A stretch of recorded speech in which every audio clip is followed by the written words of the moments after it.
Goodwin, leader of the Independent Group of the Local Government Association, and today we've been having a very exciting day. It's been the annual meeting of the Independent Group.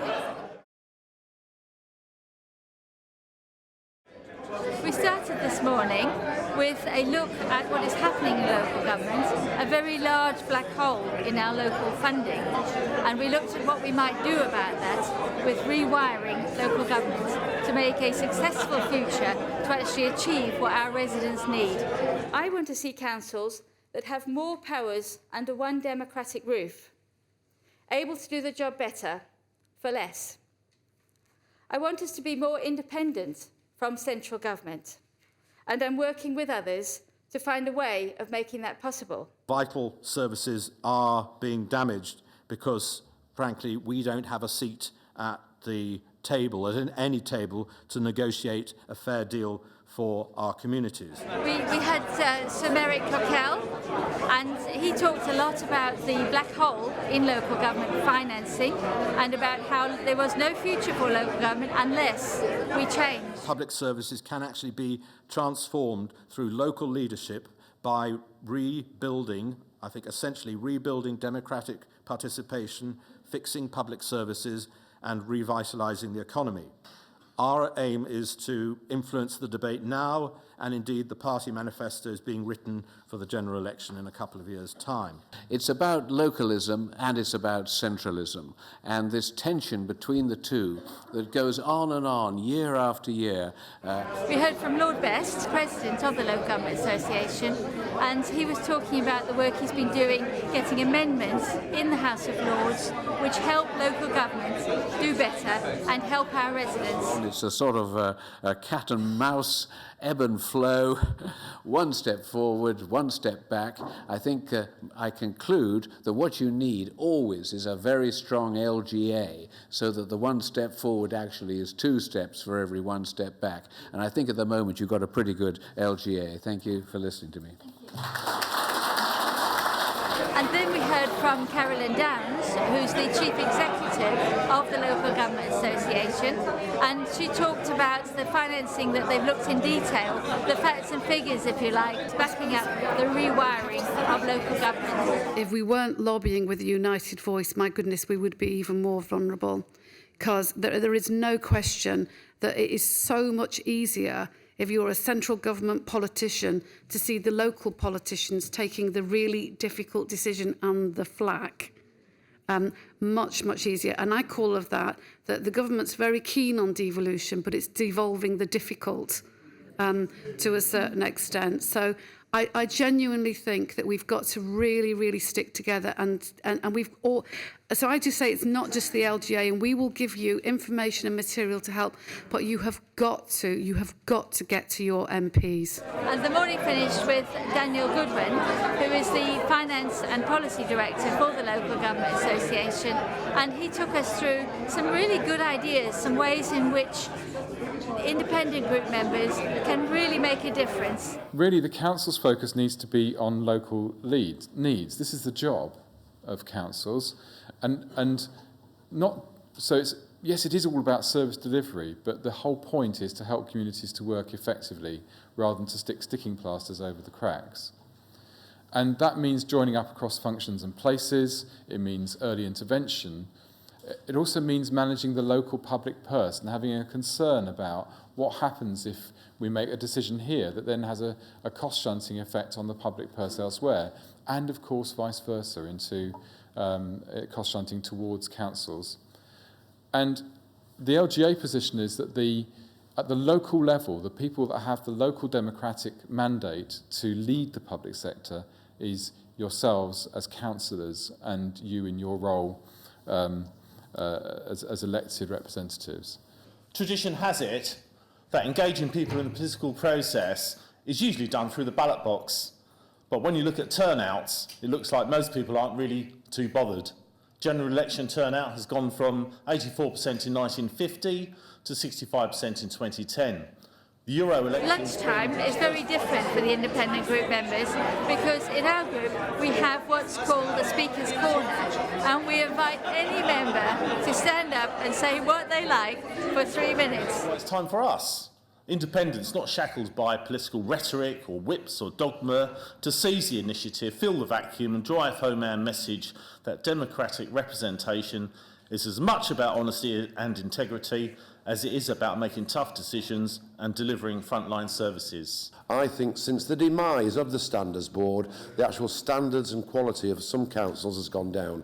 And I personally would like to see the Standards Boards reintroduced so that at least there is a little bit of respect among all councillors. Question. Who has been involved in a public inquiry? Oh, that's right, fine, right. That's fine, because you can now go into boredom instantly. Most people in the street would never dream of standing up and speaking to a lot of people. They can't do it. So we are privileged, and we've got to remember that it's up to us, that it comes through us. We've got to fight for them. We know what we're against, but what we're for. Now you can say, well, we're for more, stronger local government. But it won't be delivered unless you have voting reform. Now we just need the political reform, an English Parliament in an independent England from the United Kingdom and the European Union. Thank you very much. Well done. This afternoon we had Tim Aker, who is the policy advisor for UKIP, speaking against Europe, and we had Natalie Bennett, who is the leader of the Green Party nationally, talking in favour. I, for example, think the Working Time Directive is an extremely good idea. I really hope that one of these days that David Cameron, I'll get to ask David Cameron the question, do you really want to be treated by a junior doctor in their 100th hour of work this week? And I don't believe anyone can honestly say yes in answer to that question. So we say yes to being in the EU, we say yes to reform. This isn't a European Union, it's a debt union. It's a union of countries that are in debt to the tune where they will never get out of debt while they are still bound into the single currency. And furthermore, we are a net contributor to the European Union. We put far more in than we get out. And as a matter of democracy, as a matter of independence, for you, independent councillors, shouldn't we decide where that money goes?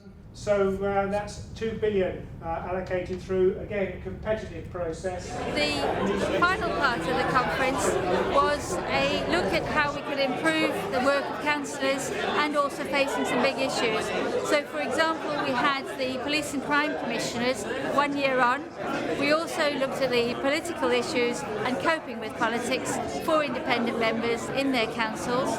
And we looked at the local enterprise partnerships and how our councillors can play a significant role in that important work of improving the economy of our local areas.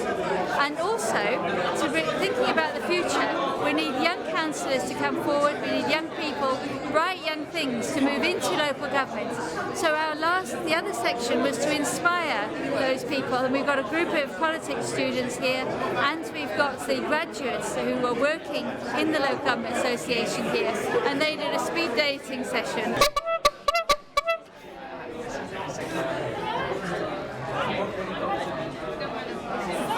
Rather than sitting in the classroom listening to me talk about it, they could come and engage with the councillors here. And it's been a fantastic experience for all of them. It's been really interesting to sort of hear what the councillors have said. I quite enjoyed the debate as well about Europe. It's been quite useful for me because I'm doing my dissertation on the impact of austerity cuts. All in all, it's been very innovative and a very exciting day. It was lovely to talk to a group of people talking about the politics, because we get a lot of flack because we're independent. They try to push us out. Well, I think Lord Laming was, at the end of the conference, was a very wise guy, and I just liked his attitude to the whole system of government. If you're like me, you sit there and you think, that's very helpful. Now I think I know which way I'm going to go. And then you listen to the next speaker and you think, oh dear me. That was very persuasive. So it's quite hard being a crossbencher, but nevertheless it's very interesting, and it's a real privilege to be part of the House.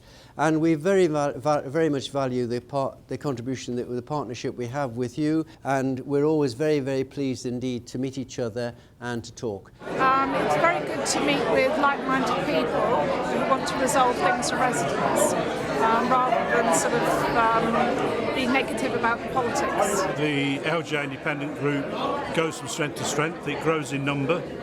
It certainly grows in terms of its influence within local government. And I think that what you'll find is conference after conference, we're finding that the things we're saying, the other political parties are having to catch up to.